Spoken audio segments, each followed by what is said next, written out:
law. If you decide to do this, we're going to hold you responsible. You are the only good thing in someone's worst day. That is a privilege for a police officer. At the very least, you could honor the sacrifices of police officers and their families.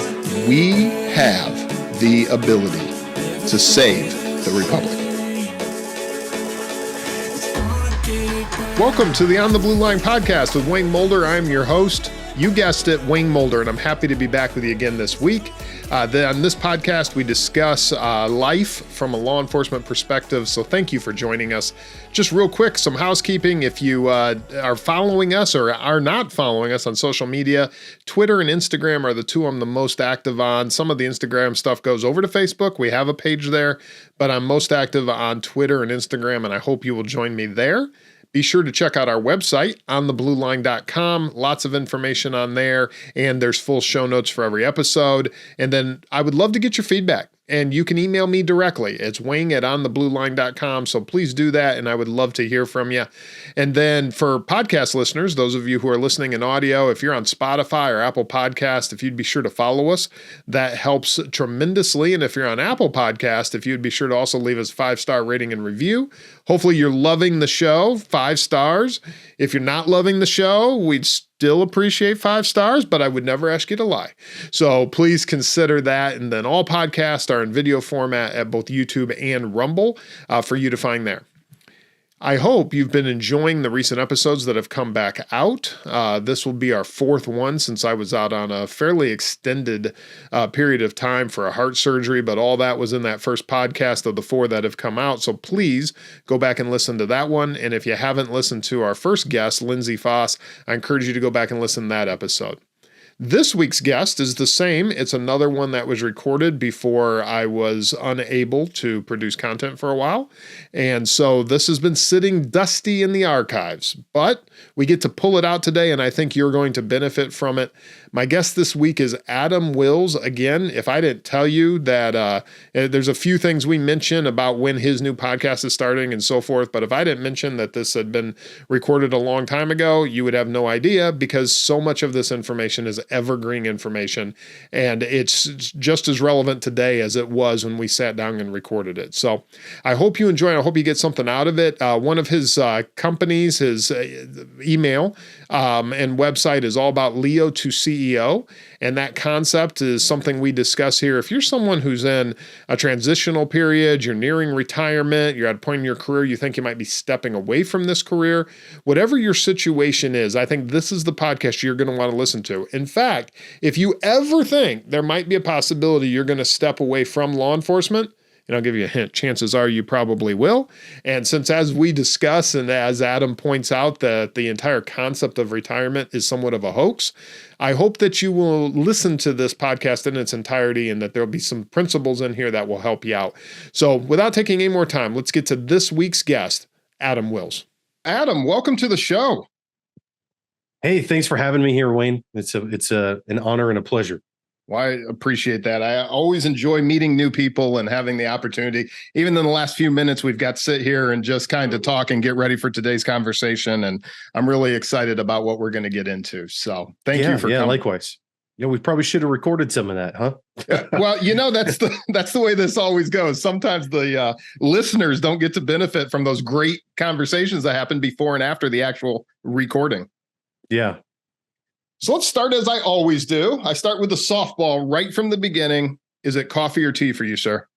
Absolutely, it is coffee. Hands down, no question. That is the right answer in my opinion. But, that's just my opinion. Unless I'm sick. I agree with you there 100%. Are you adding anything to it kind of guy, or black coffee, or what's your favorite?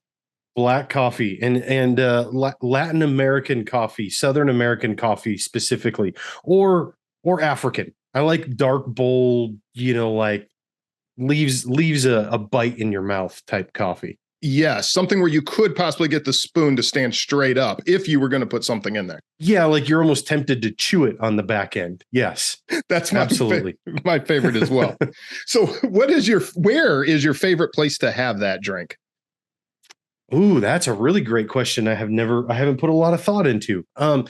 You know what? It's not a place that I currently have access to, I would say. So my element is near water and in trees. So my favorite place to have a cup of coffee would be on the back porch of a lakefront property in the forest. Very nice. Very nice. Yeah, I noticed that mountains and water tend to be part of the answer to that question for most people. And yes. As we talked off camera, I have the benefit of being in Florida right now, so I'm near water, but my heart is in the mountains. So it's a really weird dichotomy for me. Yeah. I grew up in upstate New York, and we spent a lot of time in the Adirondack Mountains, and that's my element. Wow. Never been, but my mom went to college at Houghton College and talks often about how beautiful it is up that way. Yeah. So do you then, speaking of that, have a best or worst travel story? Oh, a best or worst travel story. My goodness, man, you're really good at throwing curveballs at a guy. I've been known to do that. Yes, man, I don't. And if not, that's okay. I don't know that I have any worst ones, but I could tell you last year I went to Costa Rica for the first time. Going back again this year and next month in June. We stayed at an all-inclusive resort down there in Costa Rica, and it was just phenomenal. Amazing people, fantastic food, and just what a beautiful place. I mean, there were monkeys swinging from trees right outside our room, and actually you had to be careful. You had to make sure you locked your sliding door on your room, or the monkeys would actually open the door and try to come in and steal food out of your room. But yeah, absolutely fantastic place. What'd you guys do for fun there? Was it just kind of like water type sports, or were you guys up in, because my understanding it's kind of a mountainous country, right? So there is like, what kind of stuff did you guys end up doing, just out of curiosity? Well, most of the purpose of it was actually a conference. So we spent quite a bit of time as part of that conference, but outside of that, man, just relaxing by the pool, having some cocktails, sitting on the beach, smoking some cigars. Yeah. Good stuff. That what we call that. We have a word for that. It's called living. So I love that. Yes. Yeah. You know what? And we don't get a whole lot of opportunities to do that as cops, do we? No. In fact, I think that's going to be kind of a theme that we talk about, because that's what we miss so often. And I have these conversations with people, and maybe in some ways I'm the same. And you come into this career and it's retirement minded. And then one day you wake up. Now, in the state of Florida, fortunately, they're going to change it. But for a while here, it's been a 30-year retirement. So a guy that starts 25, 30 years old, one day you wake up, you're 60 years old. And all that time that's gone, prayerfully, you still have your health. Prayerfully, you still have your marriage. Prayerfully, you still have all these things that, you can now enjoy those years. But there's so much of life that we need to live daily, not just wait till the end. So, but we'll talk more about that, I'm sure. Well, Wayne, this is, I have found throughout my life that this is either an asset of mine or quite the opposite. But I tend to speak rather frankly, and I will say that I actually mentioned this a number of times on my old podcast, the Coppreneur Path podcast, as well as in the law enforcement transition course at LEO to CEO. But I believe that retirement, especially in the law enforcement industry, may be the biggest hoax that has got us all suckered. Yeah, no, absolutely. Well, let me ask you a couple more questions here. Then I want to go down a road there that you opened up. Do you have a favorite or most meaningful nonfiction book? You know what? I've got a lot. I do a ton of reading, and nonfiction is really the only place that I stand. So I don't waste a whole lot of time in fiction books. You know what? Give me a couple months and I'll tell you it's my book. I'm almost done with it, but good. We will have to follow up on that. So yeah. But for now, I will say it's actually a very recent book that I read, and it's called Leadership Not by the Book by David Green, who is the CEO of Hobby Lobby. Okay. Fantastic book. Yeah, I will definitely look that one up. And is it principles, or is it more like his story, or is it kind of a weaving of both? Or it's definitely a weaving of both, for sure. And obviously from a faith-based perspective as well, because it's David Green, the CEO of Hobby Lobby, right? Right. but he talks a lot about his journey through starting the company and a lot of the challenges that they had, and how he and his wife really relied upon their faith and God as kind of the guiding force and the beacon that they would follow, even when things were very uncertain, right? And a lot of his lessons learned along the way about what true leadership really means, and many of the ways in which the secular world both gets it right sometimes in teaching leadership because they're actually following biblical principles but don't realize it, or in a lot of ways where they actually are really teaching leaders poor habits and skills because they're not following biblical principles. And so I just love it for that. It's I find a good alignment within the covers of that book. That's wonderful. And I will definitely link that up in the show notes for anyone to check out as well. I have not read it. I actually saw it at Hobby Lobby, but I have yet to read it. So I will grab it next time. That's actually how I ended up picking it up. So we do all of our Christmas shopping every year for our kids at Hobby Lobby. And I went with my wife before this past Christmas, and I saw it there on a stand, and I'm like, well, it's interesting. And I picked it up and looked at it. Hadn't heard anything about it, but I thought, hey, why not? Threw it in the cart and read it before the year was out. And it was easily my favorite book of the year for 2022. Oh, very good. No, I'll definitely check it out. Yeah, Hobby Lobby is getting dangerous because as they keep expanding, like all the cool little knickknack stuff, like I have all over my office here, and they keep, besides the crafts and models and all the cool things, they are constantly adding other little things. So it's dangerous to go in that store anymore, even for a guy. I love it. I have a blast there. There's all kinds of cool things, even for guys, especially if you want to have a really cool looking office like yours. Well, thank you. So let me ask you, this is last of these type questions that I ask everybody, and it's kind of similar to the coffee question I asked, but what is that place that brings you the most peace? Your favorite place to kind of stop and breathe and enjoy life?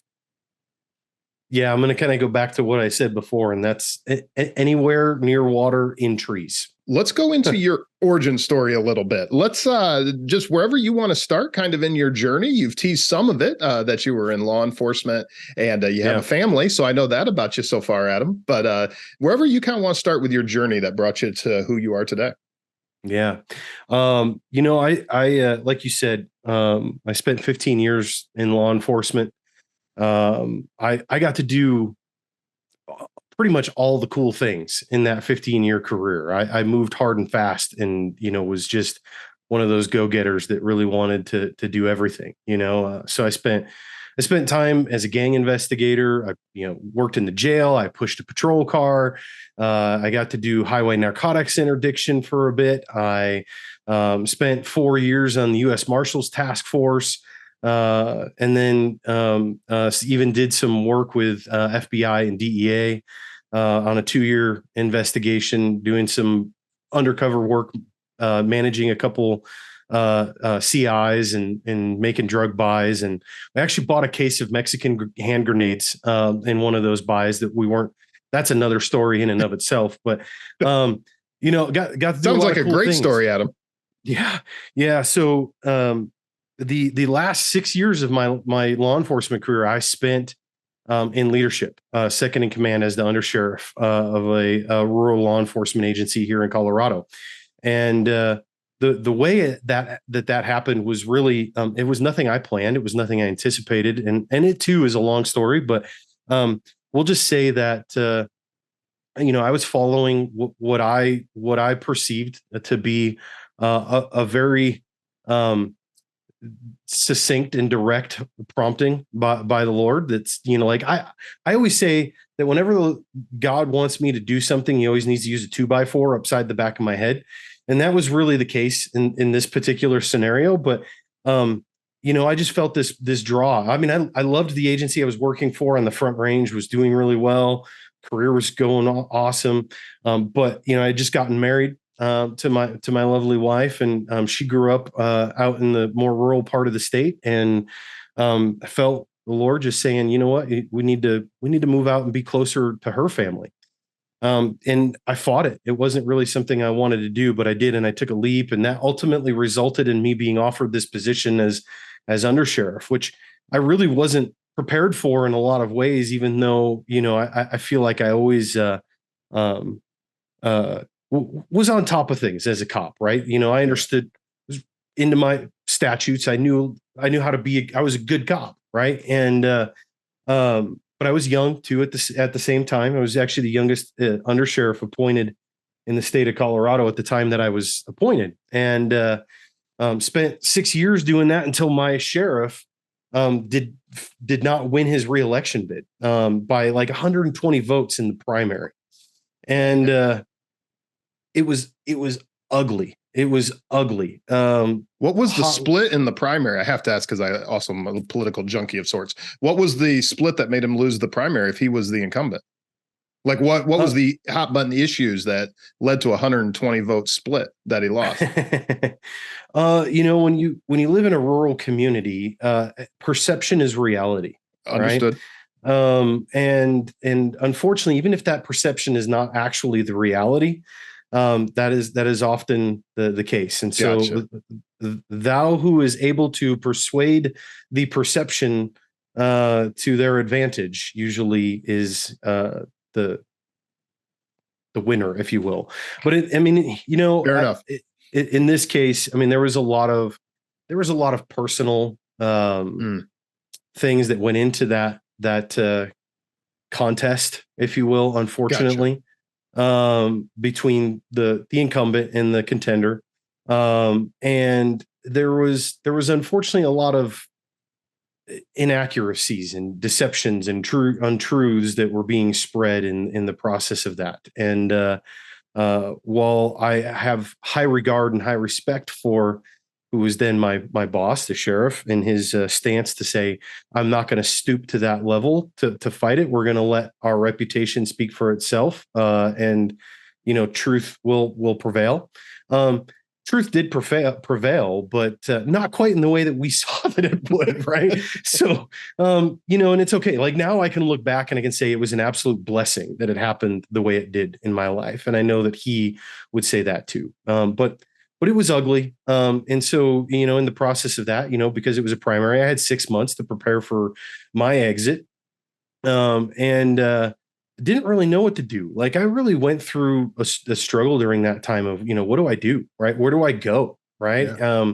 We had come out here. I felt like the Lord had really prompted that move, like I said. And, so it leaves a guy kind of going, well, why then? Right. Why bring me out here? And now what? And I had offers, right? I had an offer from the U.S. Marshal's office to come on with them full time. I had a supervisory agent from the FBI field office that I did some work through that was asking me to apply, and I had offers even to be undersheriff in a couple other counties in the state. And but I really had this moment where I looked at what was most important. Like I asked myself that, what is really most important right now at this juncture in my life? And I was looking at how I had spent the last 2 years of my law enforcement career when I was actually doing that investigation with FBI and DEA.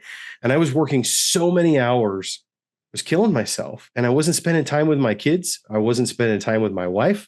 I was kind of living a double life as an administrator during the day. And then I was going out and doing drug buys and things at night. It was not a good life. And so I stopped for a moment and said, you know what? What's more important? My family's most important. And when we have them here for a reason. And I said, nope, I've got to stay here. And so what does that mean? Well, I ultimately took a step towards entrepreneurship instead at that point. That is a powerful story. And there's a lot of things I want to kind of break down there because I think it leads into directly what you're doing now. I do like what you said, that sometimes it takes a 2x4 for God to get our attention. I know I am exactly the same way. As much as I understand it's a still small voice, I would prefer sometimes he uses a megaphone because I don't seem to get this billboard. Exactly. I don't seem to get the small lessons until later on. like you said, Yeah. where you kind of stop and you look back. I've said it many times, even my story of coming into this career is definitely, you see the leading, you see, like, I wouldn't be doing this if he wouldn't have had this be the path he wanted me to be on. And as I've said many times, when the day comes that this is no longer the path he wants me on, then I've got to be ready to pivot. That can be something that can be literally life-changing. So there's kind of two questions that I want to ask about that specific story of your life that you brought up is, Yeah, sure. first of all, what this kind of thing becomes very, very stressful for people. And sadly, in a lot of situations, they don't pick the family over the job. They pick the job over the family. So how do you look at that decision-making matrix? Now, it does help. I think if someone is grounded, this is kind of part of a broader conversation we'll get into. If you're grounded in your faith, if you're grounded in, like, that helps. If you're coming to this from maybe an atheistic standpoint or agnostic or something like that, you're going to have a different value system in what we're discussing here. But for someone like you or I, how would you approach that, especially for a newer officer coming into this career that may be facing something similar? Yeah. Well, you kind of took the answer out of my mouth, but no, it's okay. But I think being rooted in, like you said, rooted in the faith, first of all, I knew that I was led to where I was for a reason. Right. And I didn't question that. But I just knew, over 15 years, the law enforcement community is actually really small, right? You would think you wouldn't think so, but I mean, you go to enough training around the country into different things, and you start to know a lot of people across the country, and you realize how small that community really is. And so in that process, I got to know and meet a lot of guys and gals that had spent many years in law enforcement. And a lot of them I started seeing towards the last few years of my career were in many cases quite miserable. Right. And, I always had said that wasn't something I wanted for myself, but, I loved my career, and, I pictured myself staying in it really pretty close to the bitter end. But, as I said earlier, I kind of think retirement in the law enforcement industry is kind of a bit of a hoax. I saw a lot where, guys would retire right from their career, and they had no idea what else to do with their life. They had invested everything into that to the point where they didn't know exactly what else to do. So either retirement to them was to go golf for the rest of their life, or they would retire, go take like a 1 month vacation somewhere, and then they'd come back and they'd work civil process or do VIN inspections or work the front desk.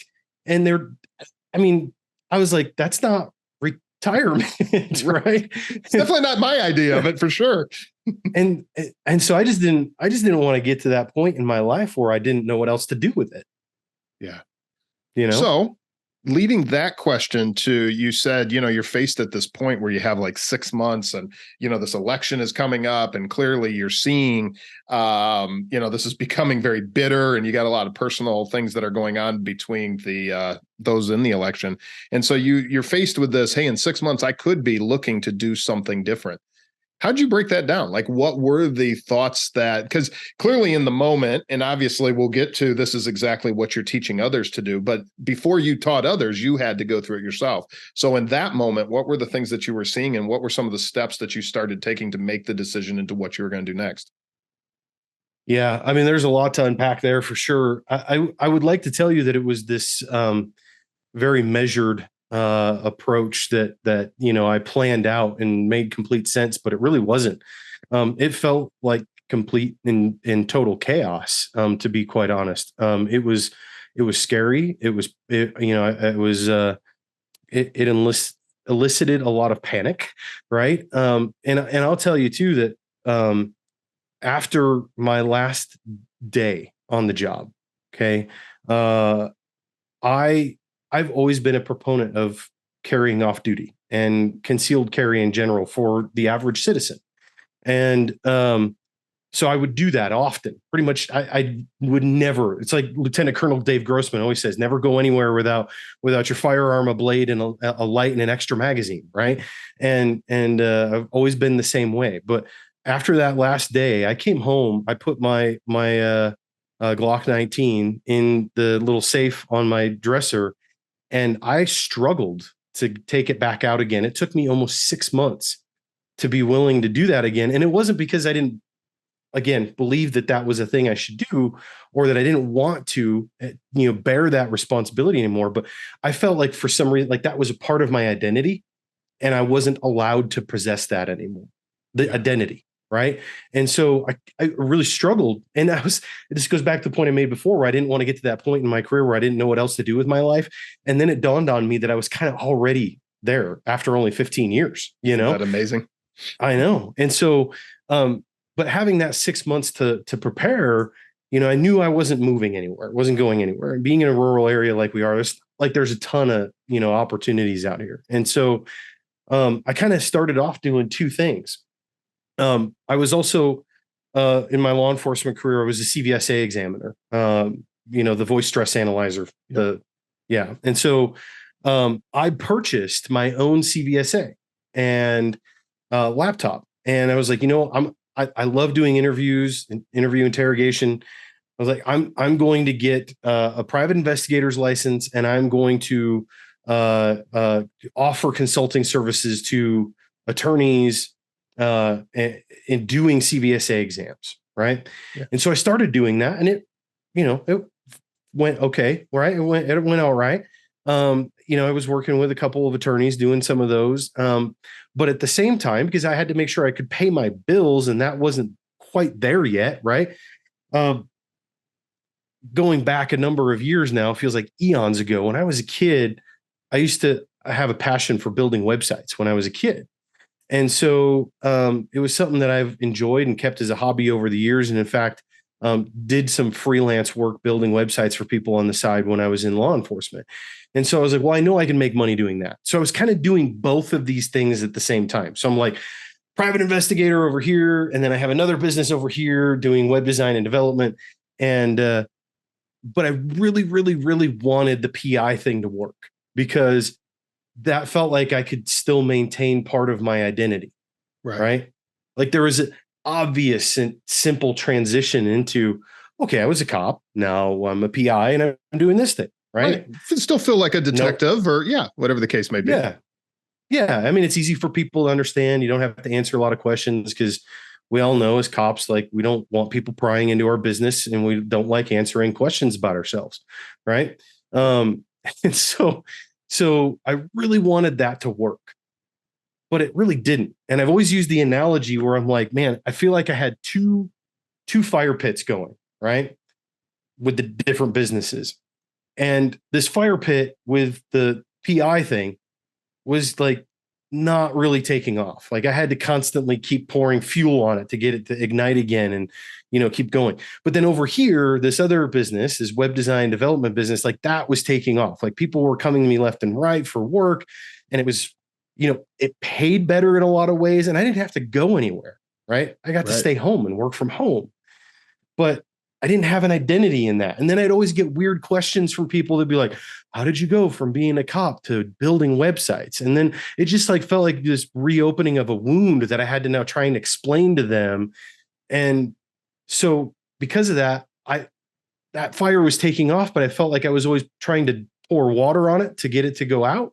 Right. Because I didn't want to have to deal with the discomfort of trying to figure out what my life looked like as just a civilian and not having that law enforcement identity anymore. Hey everyone, let me just jump in here real quick and tell you our new Patreon page is up. This is an exciting opportunity where we can bring you a little bit more content, and in exchange, if you're willing to help support us just a little bit, it's such a huge help. You will find specific episodes in there that you cannot get anywhere else. They're not on Spotify, they're not on iTunes, they're not on YouTube. but they are for you and for others who are willing to join us in this mission and kind of help support us and get us going in the direction that you want us to go so that I can keep bringing you great content.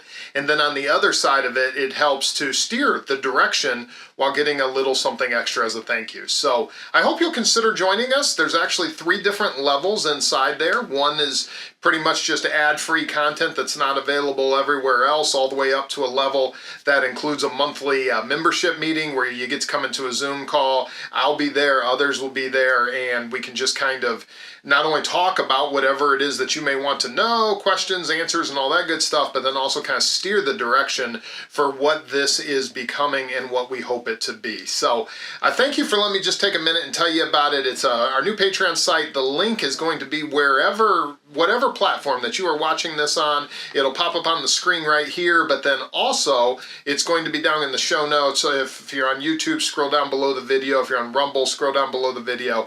Wherever you are, you'll be able to find it. And I encourage you to at least just check it out. Just go look at it. And then if you want to get some of that exclusive content, I hope that you'll consider joining.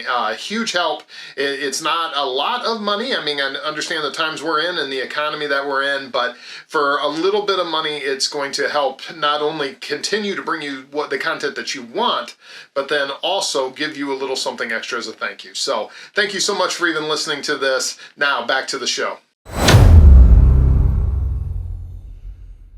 No, I think that's powerful. And I think that's something that you do end up with 2 extremes. And it's something that kind of is grounded in this podcast and something I've talked about a lot is seeing yourself as more than the job or more than the career, because we're talking about positive aspects of, you decide to start a business or, you're able to spend more time with your family and move in. But there can be the potentially, and Lord forbid, negative aspect of something happens and now you can't physically do this job. And what you were thinking, the retirement hoax of what was going to happen changes overnight. And now your life's completely different. And if you haven't been laying that foundation, or if you always saw yourself as nothing more than this position, like this is who I am, now in that instant, it can change. And sometimes, I think maybe with having that faith base, maybe sometimes that can even be where it's a reminder of our own, that humbling, if you would, that maybe we're not in control as much as we like to think we are sometimes. Yeah. Well, I started LEO to CEO because I really wanted to open other cops' eyes to the opportunities that exist for them in entrepreneurship. Because I've always kind of had this bent towards, like, I knew one day I was going to have a business, right? So it wasn't really a surprise to me. But I see a lot of other cops out there, and I use the term cop intentionally and generally because I think it applies to a lot of different areas. It doesn't just mean the patrol guy, right? And so I think in the law enforcement industry as a whole, right, even corrections and that sort of thing, I see a lot of cops that kind of put their dreams on hold to start a business because they're trying to reach that day of retirement because they think somehow magically that retirement is going to make it easier or make it better or make them more financially stable. And the reality is that's not always true, right? Unfortunately, we see a lot of retirement plans now, especially that aren't solvent. And you get to the point where you retire and what sounded really enticing 20, 30 years ago, because you're like, wow, that's a lot of money. You tell me I'm going to retire making X, number of dollars a month. Right. Look at what inflation's done just in the last 2 years. Yeah. Right. And most of the time the math doesn't actually math. Right. And so I like that. Yeah. And so, you're trying to earn a living, or I should say you're trying to live in your retirement off of pittance because of what inflation has done. And I tell guys all the time, I'm like, listen, let's actually sit down and do the math. Like, let's figure out, like, what is your offer? Like, if you were to start a business, what is your offer? What are you going to price it at? How many customers do you think you can get? And like, let's math that out. Right. And if that actually does go, become a reality, you might actually be able to make more money in starting your business now and leaving your career than if you held out for retirement. Now, I say that only because there's a lot of people, and unfortunately, I mean, we don't probably want to get into politics here, but over the last couple of years, since I've been out, things have gotten pretty tough in the law enforcement space. Absolutely. And there's a lot of people that are really miserable. And I hear from them all the time. They're like, I got 5 years left and I'm gonna stick this out. But then they show up to work every day. They're miserable, right? It's having an impact on their health, physically and mentally. And quite frankly, nobody wants to work with you. Everybody's sick and tired of listening to you whine and complain, and you're dragging everybody else down that does want to be there. So you're not doing yourself a favor. You're not doing your family a favor. You're not doing your community a favor. You're not doing your partners a favor. You're not, right? Like, hey, if you're miserable and you've got this other thing you want to pursue, what I'm saying is, don't hold out for that retirement just because you think that somehow that payoff is going to be so miraculous that it's going to make your life that much better. Because again, the math may not math. Absolutely. Yeah, no, and that can't be overstated. I mean, even if people, they'll rely on, oh, well, I get a cost of living adjustment or COLA, whatever.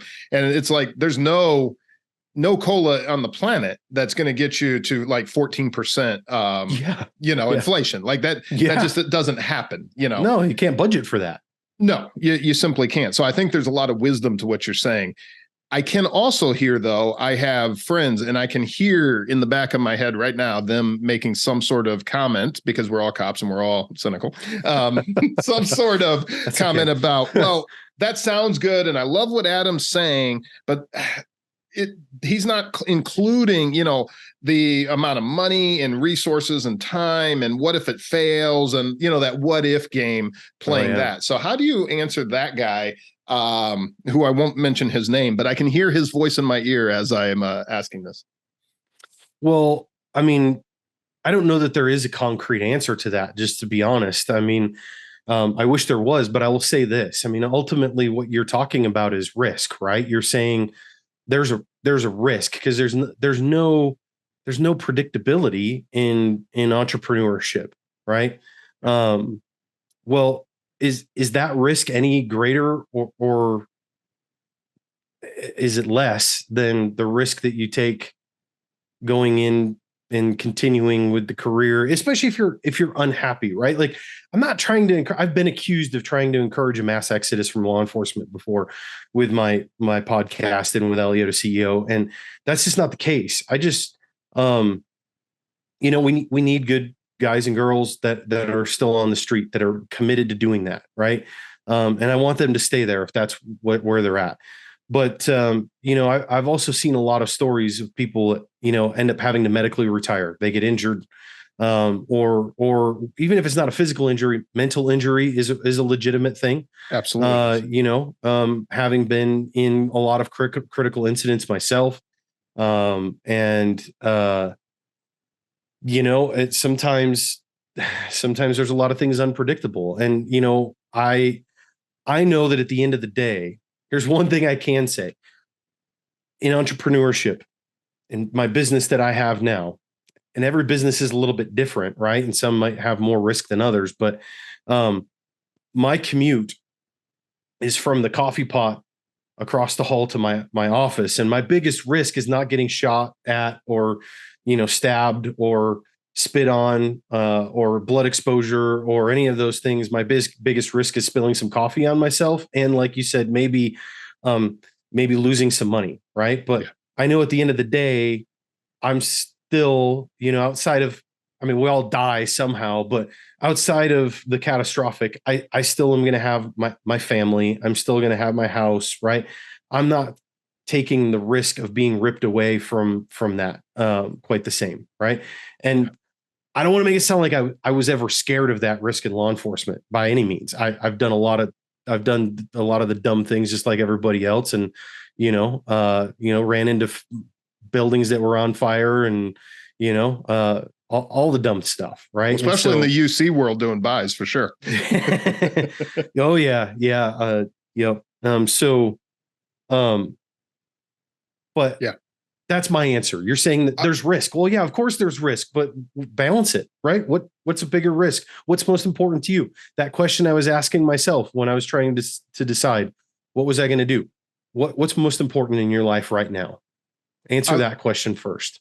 I love that. I really do. And that's very much how I would answer it as well. I mean, I think a lot of dangerous thinking, and what we've seen over the last few years, what happens when everything is a risk adverse thinking, this lowest common denominator, when you're making decisions to, well, what if, you can end up in some really dangerous non-American places. So no, I agree here with you 100%. In Colorado, they took away qualified immunity. Right. And so after I left my law enforcement career, I considered reserving just to keep my post. But I was like, are you kidding me? I don't get qualified immunity anymore. I'm not going to go stick my neck out on the line and risk being sued because I don't have qualified immunity, especially if I'm not getting paid a full-time wage to go out there and do the job. Right. So, yeah, no business on the planet would operate with that level of risk. When you talk about removing qualified immunity, I've said it many times, but that's a whole different conversation and a much longer one. Yes, sir, it is. Just really quick, let's tell the listeners what they can expect with the LEO to CEO website. If they go there, it looks like there may even be like a community as well that you're building or had. Just a little bit of what they can expect if they go there. A lot of things have gone through evolution here in the last year or so. With the growth of our business, and that has just taken off, it just beyond my wildest dreams. And LEO to CEO has ebbed and flowed. There's not so much of a community anymore, but what there is with LEO to CEO, I need to make some updates to that website. But what there is with LEO to CEO is there's a free law enforcement transition course you can go sign up for. LEO. So that's obviously, you guys know what LEO is. LEO, the number 2 CEO.com. You can go there. You can see the free law enforcement transition course. So if you're thinking about transitioning out of law enforcement, or maybe you already know that is approaching, maybe you're just curious about what opportunities there are. There's 3 main modules in that course. One is talking about what the experience is like transitioning out. And I actually partner up with a good friend of mine who's actually happens to be a client that is a therapist that works solely with male combat veterans and law enforcement officers. And so her and I talked together in that module about, how to prepare mentally, physically, spiritually, emotionally, all those things for leaving your career and what to expect. All right. And I share, my story and things like that. And then the second module is looking at what does it look like to transition out of law enforcement into entrepreneurship, and some things to kind of get you started there. And then the third is what does it look like to transition out of law enforcement into the corporate security world? And I partnered with, again, I'm not experienced in that, so partnered with a couple of guys that are experts in that world. Carlos Francisco, the corporate security, what do they call him? The corporate security guy or something like that. He's a former cop too, and works for Disney, Amazon, Google, Facebook. He's worked for all the big companies.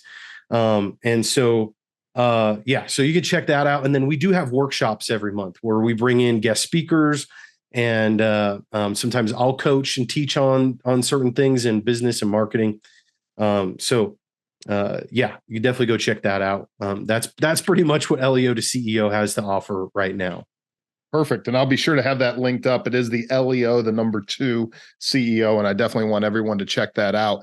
There are so many other roads we could go down with all the marketing and everything else. So hopefully maybe I can have you back in the future. But I think I want to go down. I want to talk about podcasting real quick, because you had the Copreneur podcast, which I had told you off air that I'd listened to a couple episodes, and there's good stuff there. So anyone I believe that's still going to be up if I'm correct. So definitely check this out if you just want some good information. However, you're going to shift a little bit there too, which is good.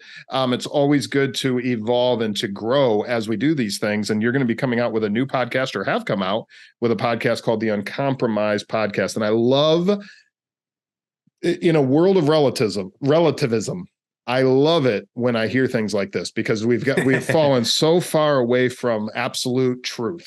And I think that is just so powerful. So please tell us a little bit about what we can expect and what you're building. Yeah. So the Copreneur Path podcast, when I put that all together, it was always intended to be evergreen content, and it is. So that podcast is still going to remain available in the podcast feeds. You can check it out. There's 113 episodes. Some of them are solo episodes, they're interviews, right? And it's all focused on cop entrepreneurship, right?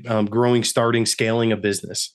And so, yeah, I would encourage that. But yeah, the change kind of came, I don't know, sometimes like change just feels good, it's motivating.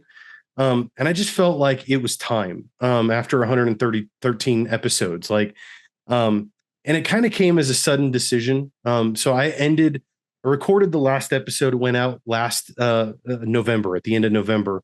And I actually said in that episode, like, I'm just going to take a break for the season and come back after the first of the year. Well, then after the first of the year came and I was like, yeah, I'm not ready yet.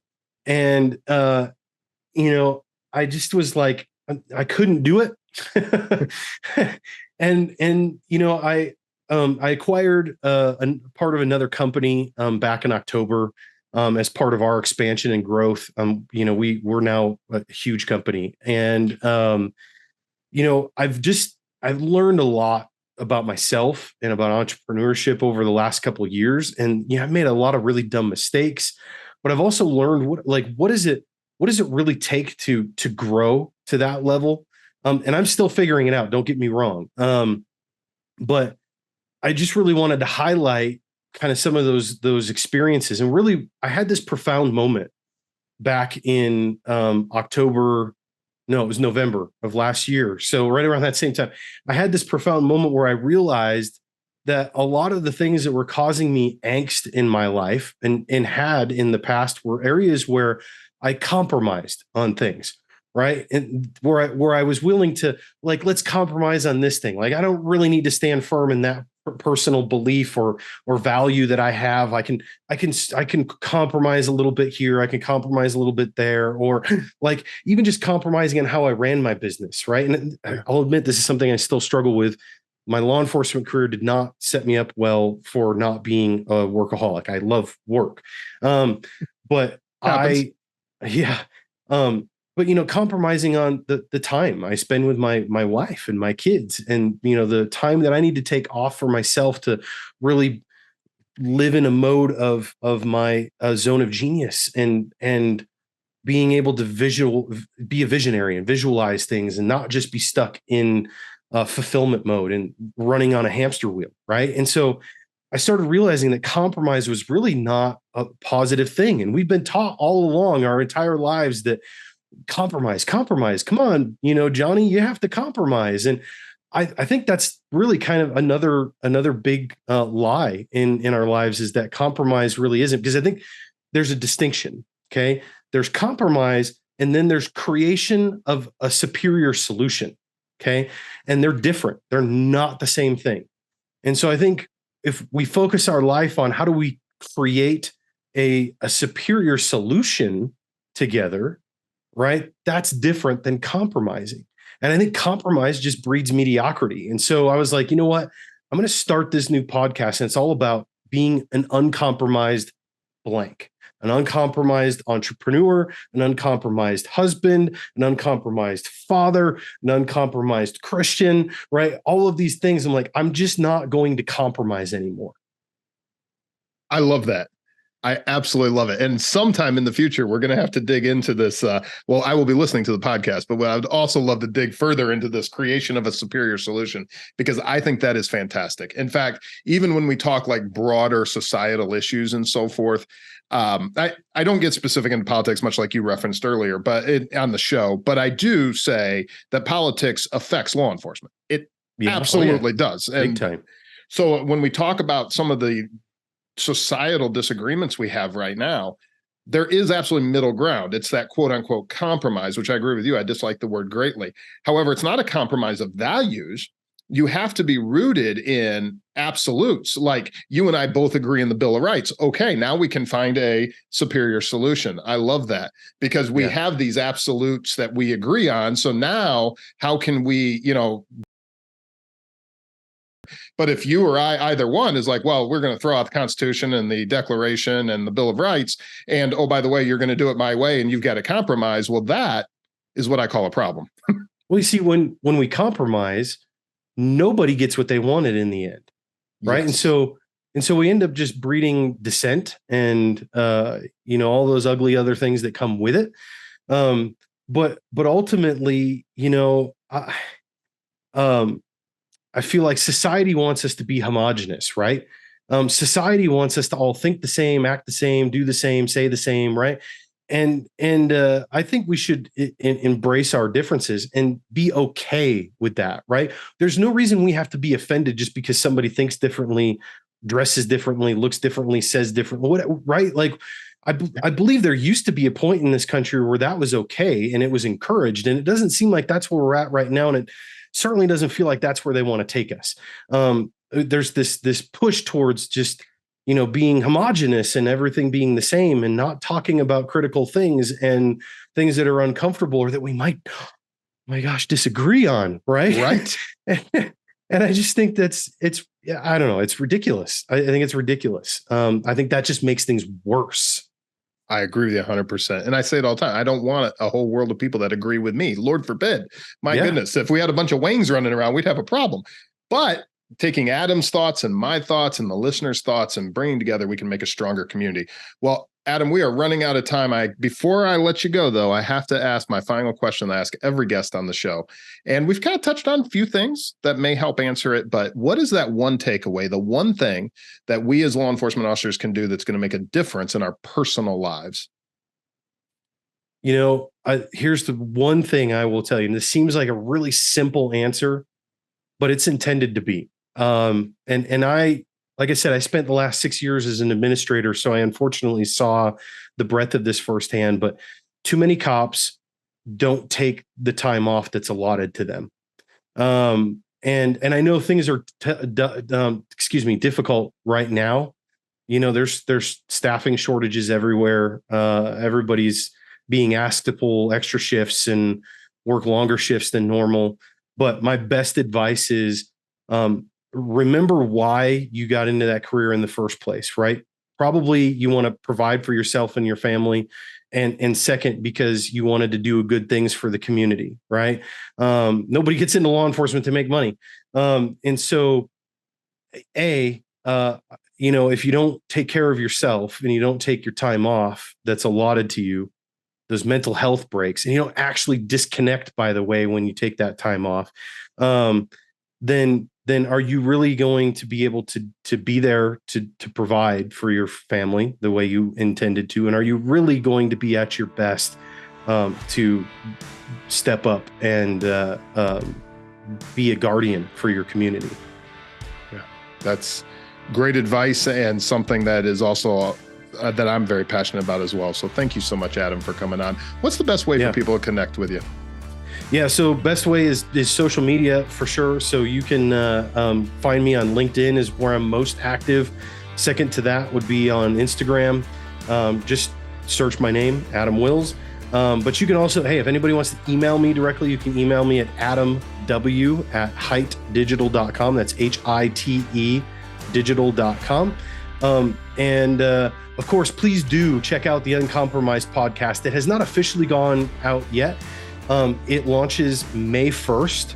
So just a couple weeks from the time of our recording here, it launches May 1st, but we're also live streaming every episode as we record those. So whether it's a solo episode or I'm doing an interview, those are being live streamed on LinkedIn, YouTube, and I'm hoping Rumble here soon. So if you're on Rumble, please go follow me on Rumble, because right now I don't have enough followers on Rumble for them to let me live stream. You can follow it right now, live stream. As long as you follow me on LinkedIn or YouTube, you'll get the notification. But certainly, please subscribe to the podcast when it comes out May 1st. Wherever you listen to podcasts, it'll be everywhere. Perfect. And I will make sure that is all in the show notes. So if you're listening to this, just go down to the show notes and there'll be a link to the webpage that has all of this information, and be sure to click on it and follow what Adam is doing.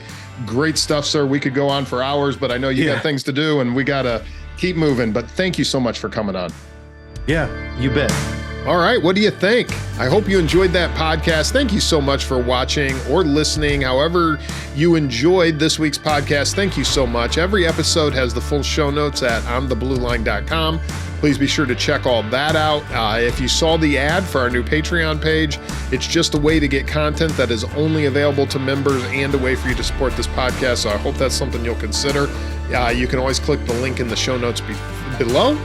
And that is all for today. I will see you next week at the podcast, and I will see you in the meantime out there on the Blue Line.